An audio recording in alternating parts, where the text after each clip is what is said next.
খাবারের সাথে যদি এরকম লোভনীয় আচার থাকে তো খাবারের স্বাদটা দ্বিগুণ হয়ে যায়। চলুন ঝটপট বানিয়ে ফেলি। দেখুন কিভাবে তৈরি করছি। আমি 100 গ্রাম বুলের লঙ্কা নিয়েছি, ধুয়ে রোদে শুকিয়ে ভালো করে মুছে এইভাবে টুকরো টুকরো করে কেটে নিতে হবে। এবার দুটো লেবু কেটে নেব। আমাদের গাছের লেবু, একদম ফ্রেশ লেবু, একদম রসে পরিপূর্ণ। রসটা ছেঁকে নেব, ছেঁকে নিয়ে আমি লঙ্কার মধ্যে দিয়ে দেবো। দুটো লেবুর রসই হয়ে যাবে। আমার পরিমাণে 100 গ্রাম লঙ্কা তো, আর পরিমাণে মশলাটাও কম দেব। লবণ দিয়ে চাপা দিয়ে দেবো আধ ঘন্টার মতো। কড়াইতে 1 চামচ জিরে, মৌরি, ধনে, সরিষা দিয়ে দিলাম, আর 1/2 চামচ মেথি দেবো। সামান্য গরম করে ঠান্ডা করে শিলে গুঁড়িয়ে নেব। একটু দানা দানা থাকবে সেরকমই গুঁড়াবো। কড়াইতে আরও সর্ষের তেল দিয়ে দিলাম পরিমাণ মতো। সর্ষের তেলটা গরম হয়ে গেলে ঠান্ডা হয়ে যাবে, তারপরেই আচারে দেবো।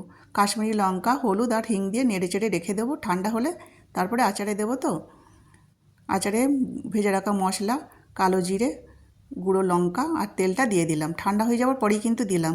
আর 2 চামচ ভিনেগার দিয়ে নেড়ে চেড়ে আমি একদিন রেস্টে রেখে তবেই কিন্তু এটা ব্যবহার করব, তবেই টেস্টটা ভালো পাওয়া যাবে। ভাত রুটি সবার সাথেই খাওয়া যাবে। ভালো লাগলে ভিডিওটি লাইক, শেয়ার, সাবস্ক্রাইব করে পাশে থাকবেন। ধন্যবাদ।